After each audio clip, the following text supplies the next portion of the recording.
What's up, everybody? Beau-hindma back with another video. This time I'm reviewing another one of my top 12 lines that I collect. This time it's going to be a 30 Minutes Missions Kit, this Spinatio Sengoku type, first production limited to custom joint set.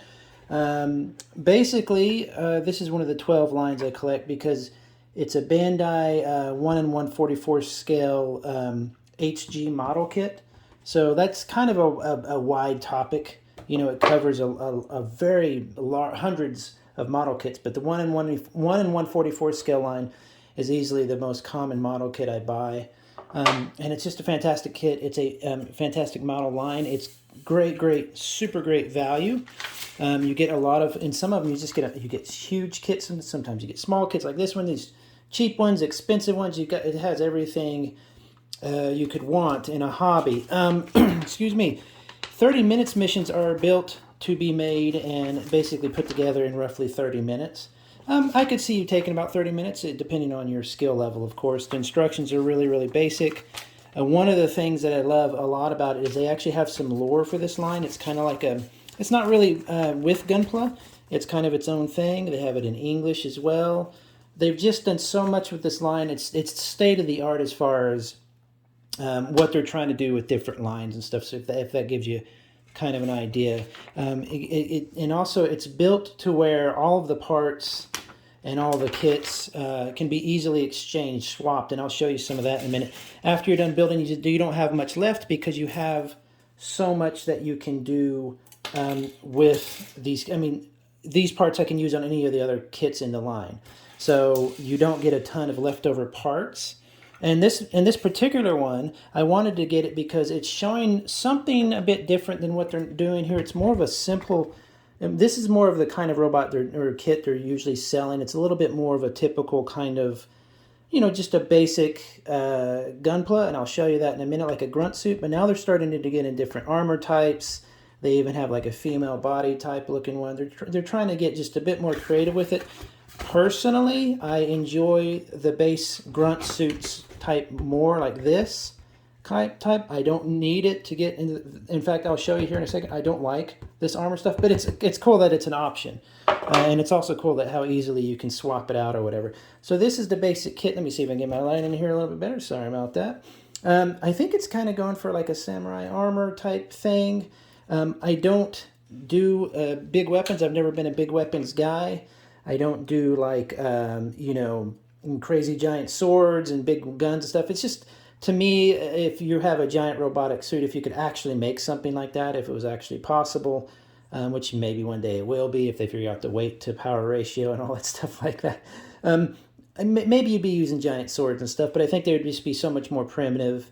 You'd have smart weapons and stuff. You wouldn't, you know, the weapons would be built into the robot itself. But it's still cool. That's all that matters, is it's cool. These are just always really basic kind of weapons and things you get with 30 minutes missions. The idea being that you can add on to those all that you want. But this is cool. The sword was cool if you're into swords, you know. You've got one there that you could use on another one of your favorite 1 in 144 scale kits. You could even probably use that in action figure. So they give you just a ton of stuff. I think this I spent $16 on, but you can get them for as low as like 10 bucks, 12 bucks. 30 minutes missions is also known to be really inexpensive.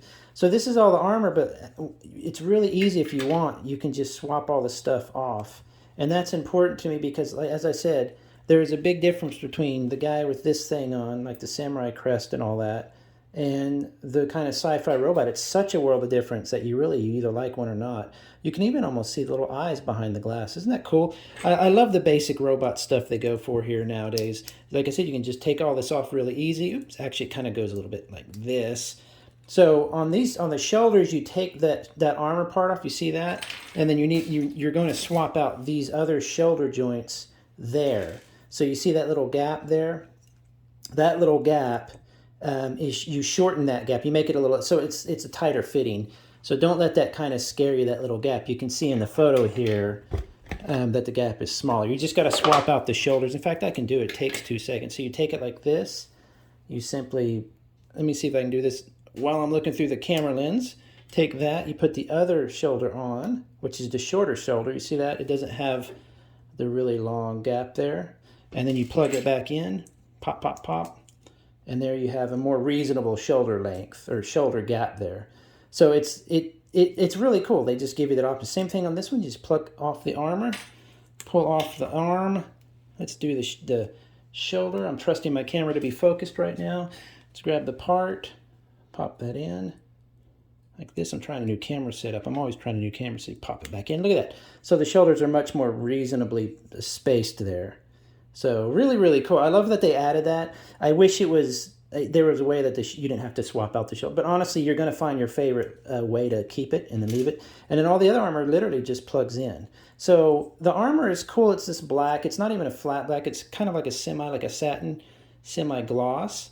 So for me, it's not my favorite thing, but you could hit that with a dry brush on just the edges. You see all the details. So that would look really, really cool, actually. So that's worth keeping, of course. Or you can use that on another one of your 1 in 144 scale kits. This is literally just plugged in here. Let me see if I can get it. There we go.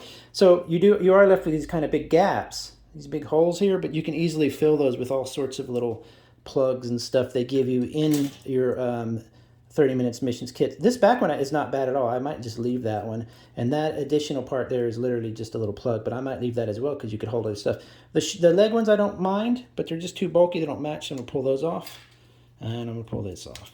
So scoot all the armor out of the way. Definitely save all that stuff. Don't ever chunk any of that stuff. It's good. And you can see you get with 30 Minutes Missions kit, you're getting a really cool kind of just a fun posable toy. But I'm going to show you some of the typical ones. These are what is kind of a normal 30 Minutes Missions kit. I've added on this one. I gave them sleds for feet to give you kind of a neat idea of how you can customize it. Then I've got this one here. I gave him a gun for an arm. Again, just you pop that in, and I mean, it's that quick. This one has a radar dish, so he's like a spy, and I love that. You see how the difference in the kind of the form. Look at the midsection. They're making a little bit more of a form one with this. This one's a little bit more of a square, blocked off kind of typical Rubit. Here's one with thick legs. I forgot what his deal is, but he's got these big fat legs, which still pose and still have. He's like a armored. He's the one with the radar dish normally, so maybe he's like a spy or something. I don't know. Really, really cool. And this is probably my favorite. Again, this whole kit was under 20, I think. He's a water kit, and I added him a scooper arm, so like he goes underwater and takes samples and stuff. I mean, that's fantastic. Look at his face. So you can see the kind of the evolution of what they're going here. They all do fit in the same design motif. They're kind of it's the same idea with all of them. But you just have a simple, literally at one you can do in 30 minutes. Easy to pose. You can do these really fantastic poses. They want them to be posable and fun to mess with. You can have them run, and they usually have a hole or a section that you can. There it is, right there. That you can fit the stands into, so you can put them on the stand doing some cool move or whatever. And then once you got a few of them, like I do, I don't have a lot yet, 30 Minutes Missions, but I'm still going. You get to keep a box full of extra parts. So all my extra parts go in here. So as you can see, in fact, I could just take this out of the bag. You can see all the extra stuff I have that, you know, you can make a tank with. You can do all sorts of stuff. There's like this thing here I haven't done anything with. So for an introductory model kit, if somebody wants to get into especially into Gunpla style, you know, robots and giant robots and stuff like that, 30 Minutes Missions is probably the thing I would recommend immediately. Because you can build them really quick. They do require some know-how to snap stuff together as far as like cleaning up nubs and stuff like that. But you wind up, a lot of it's undergated, or it's at least put in places where you don't really see the nub marks. But you get this superposable, really, really fun. I love that he has little eyes behind that glass. I can't get over that. I didn't even notice that before. You see his little eyes? Reminds me of, what's it called? What's that robot? Combat robot movie. But you get an exoskeleton, inside skeleton, or what you call it, oh my gosh, why am I forgetting? Inner frame. You just get a ton of stuff, and the idea is that you should be able to pluck off his arm, plug it on there, and you can do that so far. Like I said, you are left a lot of times with these holes everywhere, but you kind of ignore that because it's kind of part of the design as well. It's just a brilliant, brilliant freaking line. This is a Sengoku type. I would definitely pick it up. Like I said, I paid $16 for it, but you could probably get it a lot cheaper. This is probably one of their later ones. They're going off into all sorts of different directions with this, but they still fit in the same world, if that makes sense. They're not going crazy with it where it just doesn't feel like the same line anymore. So definitely one of my favorite lines. I'll be picking up more of these. I prefer this kind of grunt type. You can see what a neat looking, even the color scheme, if you look at that red and white and black, just a nice color scheme. And he's just, no matter what you do with him, he looks like he's holding a cool pose, you know. So just a fantastic line. Definitely go check these out. Order one if you haven't already. And this one in particular, I'm really kind of enjoying. It's probably my favorite other than this one here, the underwater guy I made. So check it out. Nice stuff, man. Talk to you all later. Subscribe, like, and leave a comment. I like talking to people about robots on my channel. And I'll see you all next time. Have a good one. Bye-bye.